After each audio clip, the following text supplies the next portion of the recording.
Thank you for joining us for NASCAR's 2025 State of the Sport. Welcome to everyone here in the Media Center at Phoenix Raceway, watching on the live stream and listening on SiriusXM. My name's Eric Ryan. I'm the Chief Communications Officer here at NASCAR, and I'm joined by NASCAR Commissioner Steve Phelps and President Steve O'Donnell. Before I turn it over to them for opening remarks, I just want to remind everyone that we'll take questions in the end, but please limit yourself to one question so we can make it to as many as we can. Thank you, and I will now turn it over to Mr. Phelps. Thank you, Eric. Welcome everyone to Phoenix Raceway. It's a pleasure to have you all here. Seems like we were just here, I don't know, a year or so ago. I want to start by thanking the fans for supporting our great sport all year. Certainly can't do without them. There are a lot of stakeholders in this sport. I want to thank them, whether it is our racetracks, our race teams, our drivers, our OEM partners, our sponsors, our media partners who do such a great job broadcasting our tremendous sport. Again, thank you, a heartfelt thank you from myself and from Steve. I want to thank Latasha Causey and her whole team. Place looks terrific. And as part of that, I do want to thank the city of Avondale, the entire Phoenix region.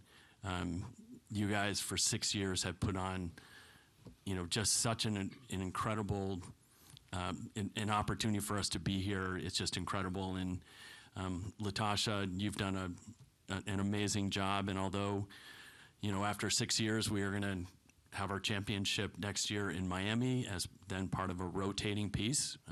Our expectation is Phoenix would rotate as part of that particular championship. So this won't be it for Latasha and the crew here for a championship for sure. But we'll be off to Miami in that rotation, which is going to be really exciting. I want to also, it's so exciting that we're in a crown champion this evening in the Craftsman Truck Series. I want to wish all the competitors good luck there. Tomorrow, the ARCA Menards West Series, crowning a champion.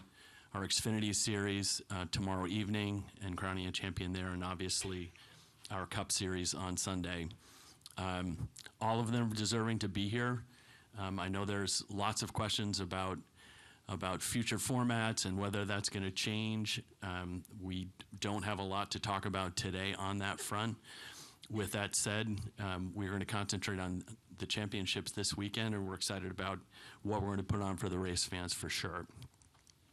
And just a quick shout out. I know Matt Crafton has announced that his full-time truck series is coming to an end, a 3-time champion. We just want to wish Matt all the best for the future. In his next chapter, I'm sure he is going to be behind a wheel of something in the future, but as a full-time racer, again, we wish Matt all the best. The one thing I want to talk about before I turn it over to Steve is momentum. And I think this sport has a lot of momentum at this particular point, and a lot of different areas. So one, we just heard the Freeway Insurance announcement being our 4th premier partner. A big shout out to Cesar and his entire team. We're thrilled that he's back with Daniel. We're thrilled that they're going to expand their relationship to include a race entitlement, as well as being our 4th premier partner, joining Coke, Busch Light, and Xfinity. But it goes way past that. I mean, if you think about where sponsorship lives today versus where we were 3, 4, 5 years ago, if you ask our race teams, probably the best number of sponsors on cars that they've had in probably 15 years as we head into the 2026 season. The racetracks are doing great from a sponsorship standpoint.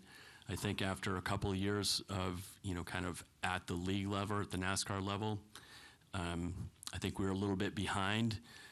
We're closing that gap quickly with a number of new sponsors that have come on board. There are a number that will be making announcement in the near future. Nothing announced today, but again, if you think about the importance of sponsorship to NASCAR broadly, the revenue is important, don't get me wrong.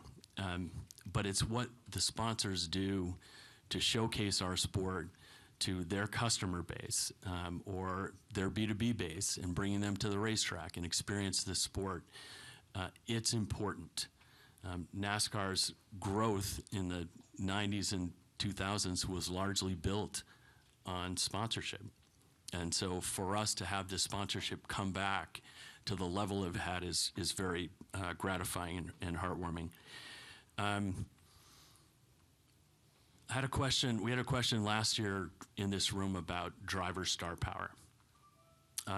One of the ways we thought we'd be addressing driver star power and making greater stars of our drivers is through a program that initially came out of the driver advisory group, or driver advisory council, and that was the driver ambassador program. Steve's here to help me with many things, so I appreciate that. So the driver ambassador program, if you think of the number of appearances that have happened, the sheer number of hours that the drivers have logged promoting this sport, 6,000 hours, up 40% year over year. And that is huge for us, right? They're building our brands. They are the face of NASCAR. And the more opportunities we give to them and the more opportunities they step up and take, the better it is for the growth of the sport. We are only going to be as good as what we can provide to the drivers and the access that we provide the drivers, to get in front of. And so whether that's early morning shows, late night shows, Sesame Street, and I know Bubba did that earlier this year, all of these things are opportunities to meet a fan or a potential fan where they are. And that's what we need to do. And another example of that are some of the things that we've done with platforms like Roblox or Fortnite or Substack. We have to meet folks where they are. The new NASCAR 25, right, on Xbox and PlayStation, it's doing really, really well. And I think the wait was worth it. From what I see from the comments, and obviously the orders, it's doing incredibly well. Again, meeting fans where they are is critical.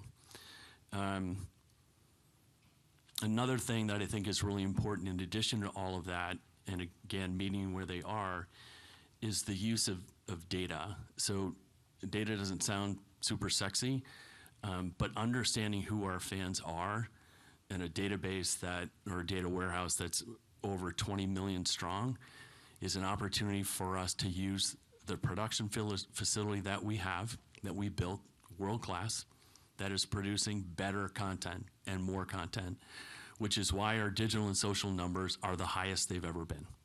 Never been higher. And that's because of great content. And the ability for us to do both short form and long form opportunities, and you think about long form, the Netflix show, or on Amazon, the Earnhardt documentary, or American Thunder, or the series that's coming out in a couple of weeks on YouTube, Rising. These are all opportunities to showcase our drivers, showcase our sport, take the helmets off of our drivers, and have people understand what an amazing sport this is. So very excited about where we are today, even more bullish on the future. And it's not that we don't have some challenges, we do. But what we do better than any other sport, in my opinion, is that we band together and we solve for what the problems are. And that's what we're going to continue to do. So I'm going to turn it over to Steve O'Donnell for some thoughts. All right, thank you, Steve, and also appreciate the opportunity to be here with you all. I know it's a very long season, and you guys put your heart and soul into this sport, and we appreciate the effort that not only that you made coming out to Phoenix, but being with us all year and sharing the great storylines that we've had throughout the season.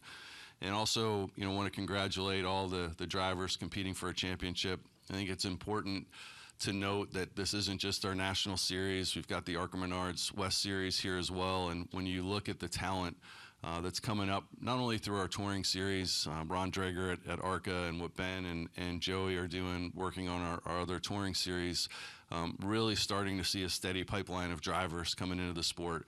You're seeing some drivers dominate in the Craftsman Truck Series and the Xfinity Series, and really get their names out there prior to coming and racing on Sundays. And that's the goal for us, is to continue to create future stars in the sport. And I believe that the feeder system is doing that, as are our two other national series. When you look at the playoffs for this year, certainly some very deserving drivers that are here. Steve mentioned that. I'm excited about what's going to happen out on the racetrack. And then when you look at the competition that's happened on track this year, it's been phenomenal. And the reason for that is the great collaboration that we've had. There's some of those folks in this room. Our OEM partners have stepped up. Our race teams have stepped up. The drivers. We've probably had better feedback than we've ever had before with our competition group, and all of those stakeholders. And the last one I want to mention is Goodyear. It goes without saying that Goodyear, year in and year out for the last couple of years, had a bit of a tough road with the drivers and the competitors, as everyone said, hey, we want tire wear. We want more tire wear. We introduced a new car, and that was a challenge when you say, hey, here's a new car and here's a tire, and now give us some more wear. But the results have been absolutely fantastic this year in terms of what Goodyear's delivered. And I think the entire industry really owes them a great deal of gratitude for what they've done. We now see more and more, we're learning more and more what this car and tire can do in combination. And that's a great thing for the sport, because it's putting it more and more back into the driver's hands. When you look at some of our events and where we're going this year, we continue to believe that NASCAR is a place where we're going to surprise some folks, be it going to the Coliseum, Mexico City, Chicago Street Race, but also staying true to our roots, launching the season at Bowman Gray. So having that combination for our fans, not only those who have ridden with us for years and years, but some of the new fans who may be sampling NASCAR for the first time. And in 2026, Ben and his team put together what we think is going to be an incredible event, celebrating the military, celebrating the Navy, and the 250th anniversary for the first time ever racing on a naval base.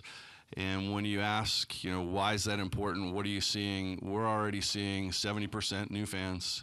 It is the biggest event we've ever had with pre-sales, bar none. So already an amazing opportunity for us. It's going to be really exciting. And we're seeing some fans, not only new fans, but some of those lapsed fans, maybe on the West Coast, who haven't been able to get out to Phoenix or haven't gone to a race, are now coming to this race as well. So it's going to be a huge opportunity for us to get in front of folks and showcase what NASCAR is all about. Also very excited about North Wilkesboro. So I don't want anyone to forget that we've got a points race there, and that's going to be a heck of a lot of fun. I think it shows our combination of, yes, trying some new markets, but making sure that we're also, in the North Wilkesboros of the world as well. And want to thank Speedway Motorsports for taking that initiative, and also want to thank them for having an idea about moving an all-star race to Dover. I know a lot of folks in here will kind of take some shots potentially, but it's going to be fun. We're going to do some different things, and I can tell you that from the folks at Speedway, they're already seeing increased ticket sales from where they were last year. So that's a great thing for the fans up at Dover.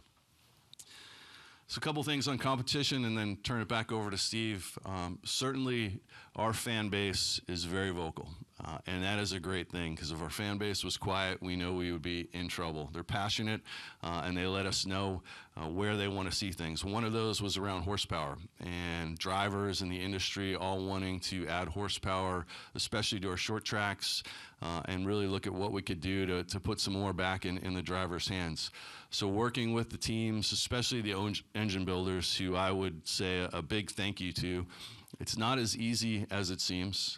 Some say, why not 1,000? Why not 1,200 horsepower? Let's just keep going. The costs go through the roof when you do that. So it's easy to say it, and it's easy to say I want it. But when you put a bill in front of a race team or in front of an OEM and it's astronomical, it doesn't really become something that makes a lot of sense. But when you can work together with a common goal within the rules and regulations that we have and deliver, you've got something. And I think that's what the industry has done.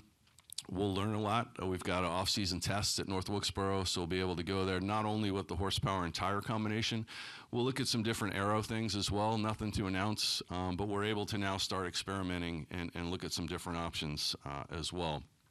The second thing for the fans, and Steve talked about this a bit, playoff format. So I'll be very clear that whoever wins under the rules that have been established. Everybody knew I'm going into this year, and we're going to crown 4 champions. We're all going to be extremely happy to do that. But there's been a lot of work done, and Tim Clark's led a committee that's included almost every stakeholder in the industry, OEMs, tracks, teams, former drivers, current drivers, and we've kicked around a ton of ideas. And so while there's nothing to announce today, I think all of us agreed that it would not be fair to come in here before we crown champions and say, hey, we're thinking of this. But I can say that Steve and I have certainly heard the industry, understand the challenges that are out there. So the goal is to balance some of those moments that we've had with the great racing, but also deliver a little bit more of I think, what the fans and the industry is asking for. So more to come. We did rotate the race. Steve mentioned this to Miami. That was probably the biggest ask, was rotate the championship. We can check that box off, but there'll be some other things that we're going to have as well. And the last thing I'd say is just, Steve talked about this up front, just a thank you to the industry for really working together this year, especially as we looked at, week in and week out. I believe this is our 28th race in a row on the Cup side. That's a grind, especially for the race teams. And they've hung with us. They've worked together with us. The drivers have worked with us. And it's really been a great year. And I want to thank the OEMs, the sponsors, as Steve said. I also want to thank our employees. And that means the NASCAR employees not only here in Phoenix and at the track, but all across the U.S. who, despite a lot of noise out there, despite a lot of challenges, put their heads down and delivered on what we think is an incredible race season. So we're excited about the future. 2026 is going to be a lot of fun. We've got some old school things we're gonna bring to the table, which will be fun. But with that, I will turn it back over to Steve.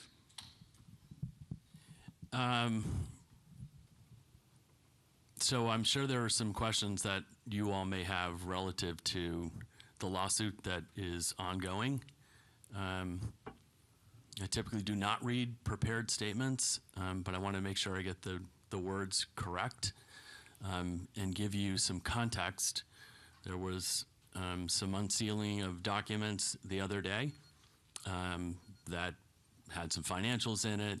I'll probably provide a little more granularity than I normally do around these topics. We're typically pretty quiet about these things, but I want to give you at least our perspective. There's been a lot in the press and a lot of people talking. We typically do not talk, so I want to read this prepared statement.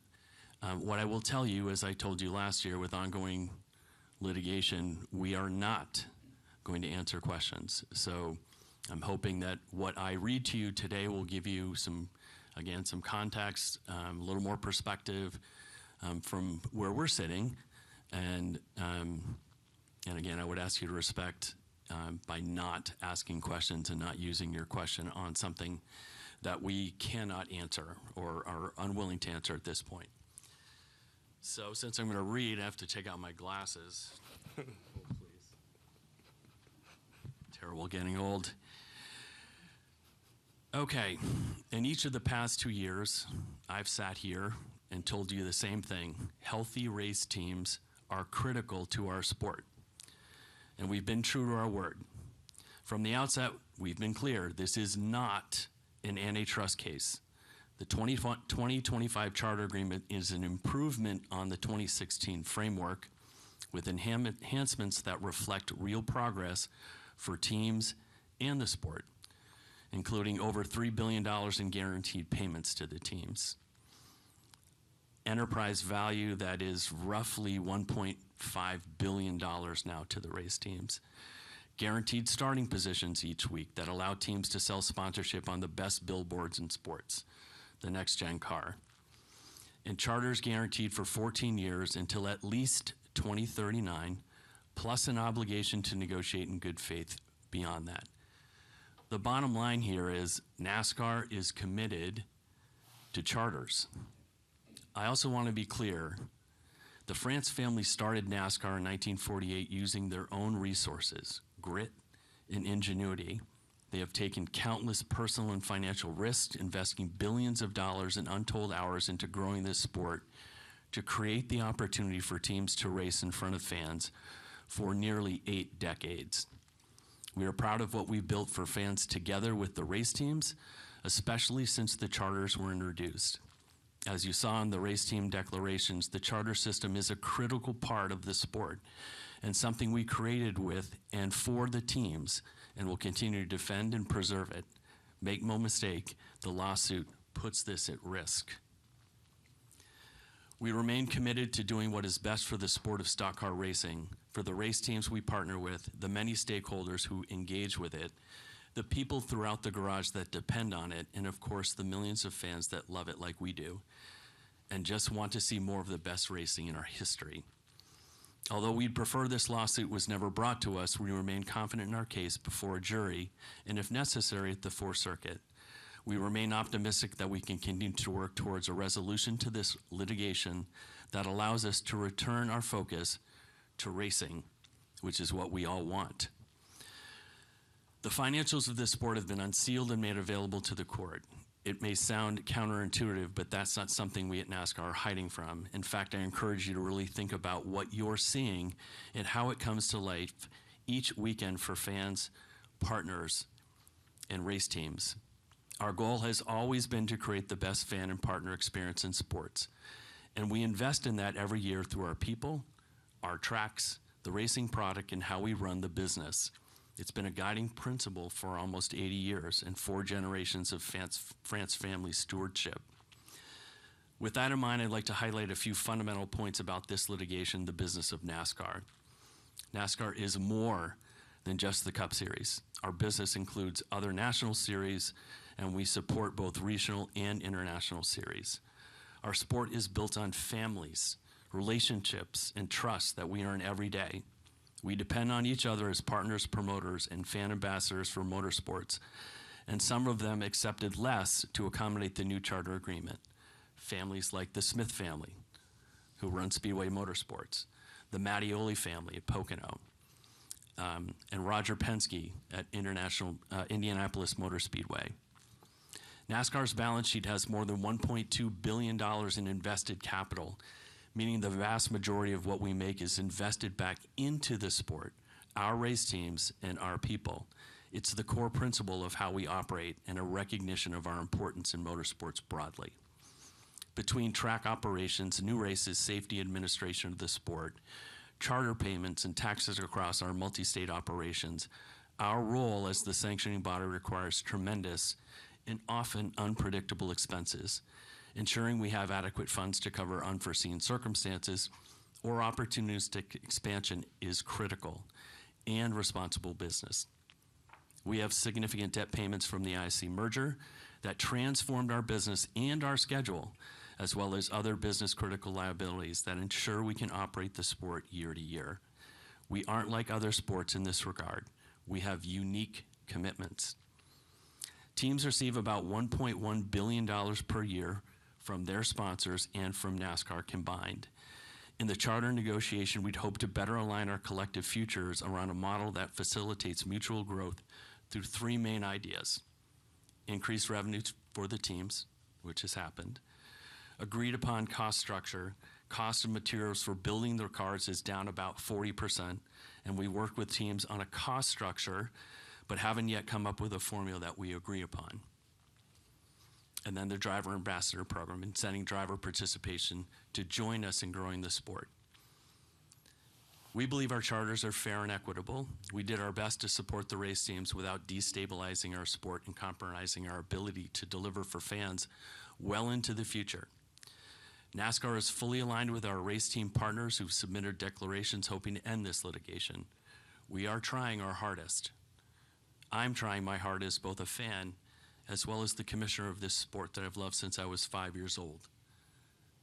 While two of the teams of 15 teams may not share that view and seem set on an unfortunate court battle, I hope that we can all agree that our racing is as good as it has ever been, and we care a great deal about how we serve our fans, especially as we look forward to capping off our season by celebrating new champions across all of our national series. We have the most diverse and challenging schedule in motorsports. I expect great racing, and both Steve and I look forward to presenting trophies to very deserving champions this weekend. And with that, we are happy to take questions that you have. Yep, so just as a reminder, please raise your hand. We'll bring a mic to you, and then once that mic gets to you, please say your name and your outlet. We'll start with Bob Pockrass here in the front.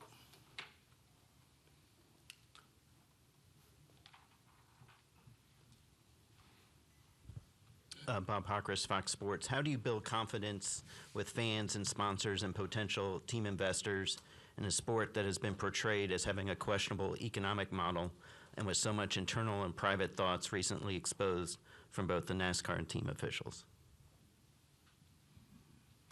I guess I'll take this one, Bob. I think that, listen, this is unfortunate. It's certainly not something that we were interested in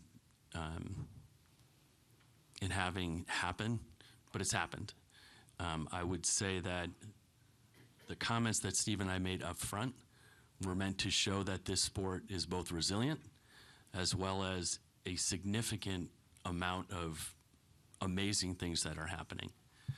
What I do know is that there are a number of teams out there that are interested in selling their charters. Some are in the process of doing that right now. I'd say the interest from private equity has never been higher. Are there some comments that have been made on both sides that are unfortunate? Yeah. Are there things that, Steve and I said that we would like to not have made public? Yes.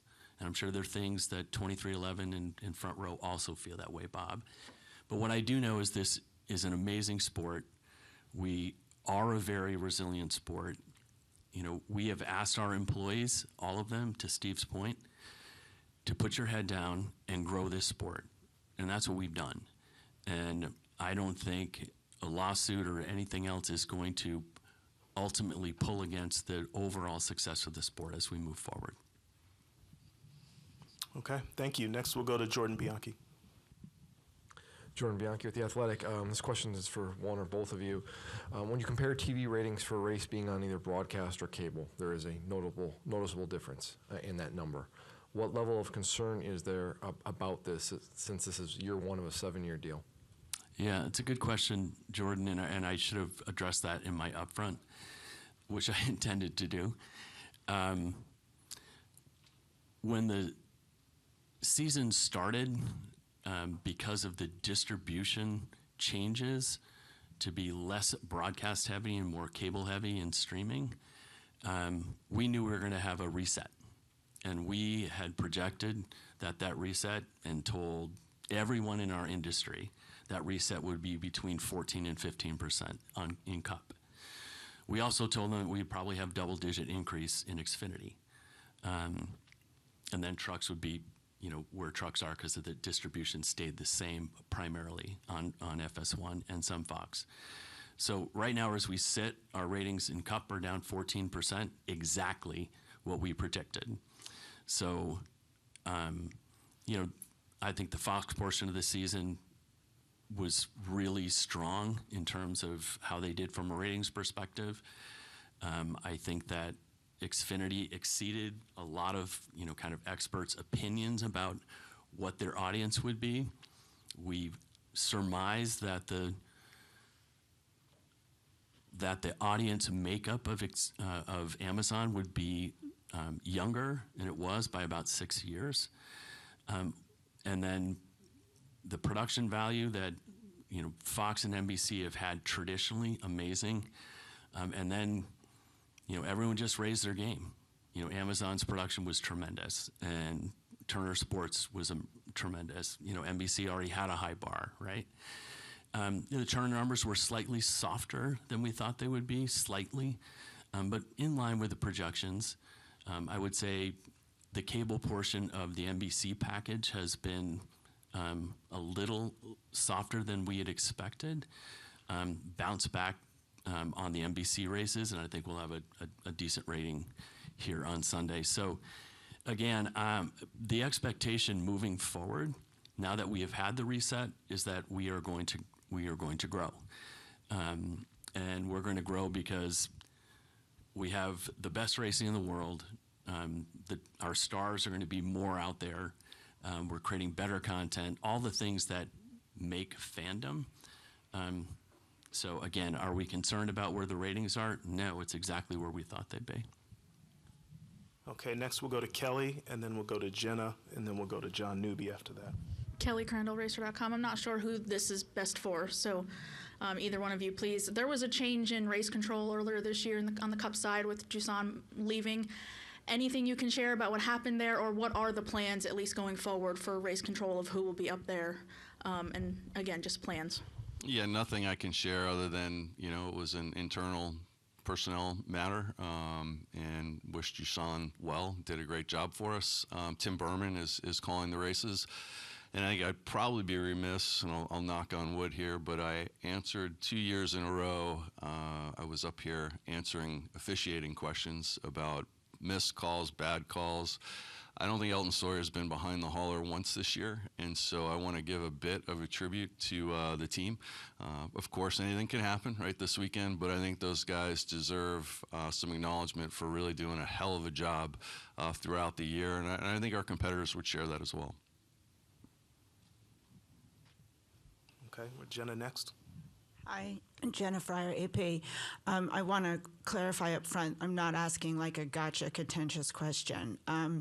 Denny is very on record that he's treated fairly by you guys, that he doesn't have any problems, 2311 doesn't have any problems at the racetrack. That being said, he is a habitual pit road speeder. Should something happen Sunday that Denny does, that NASCAR has to make a call and penalize him on, is there any concern that the NASCAR fans or, skeptics might think that it was intentional on your guys' part? No. Why are you so certain that the fans will buy it? Because we have all the technology in place. We have an unbelievable officiating team. And I think that question actually is a bit absurd. So I'm pretty confident in the decisions we'll make and the transparency we've had throughout the year.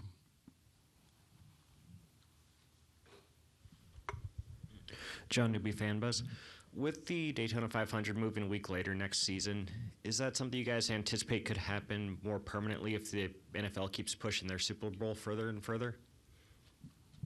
I would say in a word, yes. We want to avoid the Super Bowl for sure. Fairly large event with some viewers. So listen, we are. They are a amazing. They have amazing product. They're an amazing league, and the Daytona 500 is our Super Bowl. So again, creating some distance and not overlap is something that we'll continue to make sure that we do. All right, we'll go to Jeff Gluck next, and then we'll go to Lee Spencer after that. Hey, when the Next Gen debuted, a big selling point was, and a lot of talk was about the parity. This year, though, 3 teams combined to have all 8 drivers in the final, and then they won 25 of the 29 oval races. So is that a concern for you guys? And if it is a concern, are there changes that can be made to address, these big teams now honing in on this car? I think it's a good question, Jeff, and I wouldn't say it's a concern. It's definitely a trend that we need to be very watchful on. And I think it is, when you look at the car, our team has done a really great job around the car and what you can do. But most of the spend now is going through simulation, right, and engineering and all these things that the bigger teams have more resources. You look at the future with AI and all these different things. So our focus as a competition group, I think, really needs to lean into that aspect of it. So, what do the have-nots not have, and what can we do and what rules can we put in place as technology becomes more and more of a factor. Can we lessen that? Probably difficult to do. That technology costs a ton of money. But what can we share with some of the smaller teams as we look at future rules to make sure they're able to go out there and not only compete, but compete for wins? So it is definitely on the radar. That's why we introduced the car, certainly from a cost standpoint. It's not a bad thing to have drivers going out and winning multiple races, right? We've learned that the hard way too, but it is something we're focused on for sure. Lee Spencer, Sirius XM NASCAR Radio and CatchFence.com. It's kind of a follow-up to that, Steve O'Donnell. How do you put ingenuity back in the team's hands? I mean, you talk about cost savings. You know these teams would spend as much money as their budgets will allow. So how do you kind of let them get more creative with the, from an ingenuity standpoint, kind of to where NASCAR was back in the day, rather than all these single source parts where one guy can't get an advantage because the playing field or, supposedly is so equal? Well, I'd say it's two sides to that, right? So you've seen the big three teams who are winning more of the races. So there are some things they can do, clearly. But it is something we're looking at. You look at the next gen car and why did it happen? And it came about from the race teams saying, help us help ourselves, right? We had individual car parts manufacturers, not a sustainable model. So you look at what we've been able to capture now. We all have a good understanding of what it costs to go run a race team, what car parts are. So in the future, Steve has kicked this around too. What could a model look like where here's the cost to maybe go run a car. We all kind of agree on that, and you can decide where you want to put your resources. Is that on pit road? Is that on engineering? A lot of discussions are happening around that, because it's not lost on us that we do like the storylines of engineers, crew chiefs contributing to making their car go faster and contributing to wins. So there's a lot of discussion going on right now about that, but we want to do that in a really smart way so we don't open up the cost factor and we go right back to where we were. Okay, we're going to continue to go here, and we're going to try to get to everyone, but we may run out of time. So we'll go to our future Hall of Famer, Deb, next, and then we will go to Chris Knight. You could have gone all day and not said that. Not going to happen, my dear. Thank you. Deb Williams, Auto Week. This is for Steve O'Donnell and Steve Phelps, if you want to join in as well. But I didn't do like last year when I said this is for Steve. I know you said you wanted to focus on this week's championship, but it sounds like from the discussions that have occurred and what comes out that you may be abandoning the one race championship format. As much as excitement as it creates, why do you think it has not resonated with the fans? I certainly can't speak for all the fans, right? I can speak for myself, and because I've said this. One of the concerns is future drivers coming up through the system, having multiple wins, and not necessarily winning a championship. I think that's a challenge for our sport, and where I think the light really goes on is having that driver be deemed a potential superstar. And so we looked at this, I think we all did, looking at more moments, more drivers having the ability to go out there and win.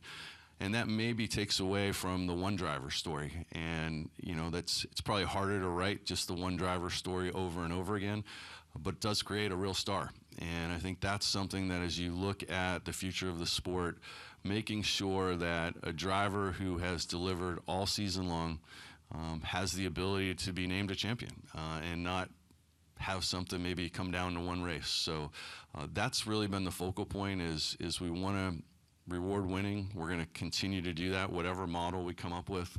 Winning is very important. But the one race thing has been a factor of, there's a lot of circumstances that can happen. And our fans, right or wrong, are different than other stick and ball sports, and that's okay. I've said this before, when the Giants win the Super Bowl, because I'm a Giants fan, nobody questions it. Everyone says the Giants are Super Bowl champions. Our fans don't do that, and that's been a learning process for us as well. All right, so we'll go to Chris, and then we'll go to Jerry after that. ChristianKnightCatchfence.com. Thank you guys. It's for either questions for either of you guys. Not to take away from this weekend, but now Ram officially announced in August that they will return to NASCAR, specifically the NASCAR Craftsman Truck Series in 2026. Since their announcement, has NASCAR received any inquiries from any potential manufacturers interested in joining the sport across any of NASCAR's owned racing platforms? I'll take this, Chris. Well, listen, we're thrilled that Ram is coming to the sport. Might that be followed up with them going to Xfinity or soon to be O'Reilly's Auto Parts series? We're hopeful.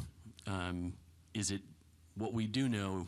It's better to have more OEs than it is to have fewer, and so we would like to have the portfolio of Dodge and Ram as part of the sport. Are we in other discussions with potential OEs that would come into the sport? The answer is yes. Some are more advanced than others. There's nothing to announce today. Steve and I are very grateful that, this year now comes, and one of the things we were looking forward to is not having to answer the question, hey, are you going to have a new OE? So we are. So the question is, what does that look like, and how quickly are they going to come? It goes back a little bit to the question about parity, right? So, I think it's no surprise that the support that Toyota gives to Joe Gibbs Racing and the support that Ford gives to Penske and the support that GM gives to Hendrick is sizable, right? I mean, they're there, if you're going to call them A teams, they're their A teams, right? So would it be nice to have another couple of OEs that could have A teams too? Yeah, and get rid of anyone that's a C team, right? That's not getting support. That will create better parity. And so we are working very hard to, to accelerate the opportunity to bring a new OE in. How important is Ram's excitement towards returning to the Truck Series in 2026 crucial for the series overall? All right, so you're not allowed to ask two questions, Chris, but I will answer that because it is a relevant follow-up as opposed to, I've got a two-part question and you answer a different question altogether. Listen, they're thrilled. The guy who came back to run Ram and Tim Kaniskis and his team are over the moon excited to be here. And, Steve and I go a decade back with, Tim and Tom Sackerman from Ram and Dodge about getting them into the sport or back into the sport. And, kind of two swings and a misses for any number of reasons. And then we're able to connect on this one and we're thrilled. Okay, please go ahead, Jerry. Jerry Jordan, KickingTheTires.net. You made the mention of Xfinity transition to O'Reilly, but behind you for the past few years, we've had Busch, Coca-Cola, and Xfinity for the Cup Series.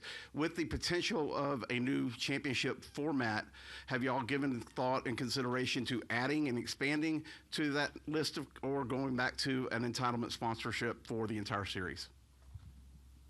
I'll take that. I don't foresee a day, Jerry, where we would go back to having a single brand for our Cup Series. I think, financially and promotionally, I think it was very strong, back to the Winston days and then Nextel, Sprint, Monster. But I think it also provided or inhibited the number of folks that could that wanted to promote the Cup Series. So I don't envision a time when we would go back to a single partner. Could we expand to 5 premier partners potentially? We'll just have to wait and see. I think we've got time for one more, and we'll take it from Greg Engel. Thank God. Greg Engel, Forbes. Only one question. Talk about when we brought out the next-gen car, we were talking about hybrid powertrains and some. But given the political climate, which has changed like as much as I changed my socks, and everything's kind of slowed down in terms of EV sales and all that, are you still moving forward with still studying that, possibility of going to a hybrid power system, or has that timeline slowed down given the political climate? I would say it's slowed down in general, not necessarily political climate, but discussions with our OEMs. I would say that ABB has been an incredible partner when we've looked at the electrification model, and we've learned a lot, and we've showcased that I think we can do some things, show it to the fans, show what kind of might happen. And from there, you get into discussions about what could be from a hybrid. There's hydrogen. There's all kinds of different things out there. I think what it's done is allowed us to have the discussions with the OEMs about the future and get way ahead of this now. Learn some things from IMSA on what they've done, what's worked, what's maybe been really expensive. So we're going to do that in a methodical way and make sure that whatever choice we make, needs to be for somewhat of the long term. You get yourself in a box if you make a hybrid call and it's the wrong call, and then just kidding, you got to go back. So Steve talked about Ram coming in, potential for new OEMs coming in. All of that conversation is happening now to make sure that whatever model we put in place is something that, I see our GM folks in the back, that they can go out and sell more vehicles based on what's happening on track. And that's the ultimate goal for us.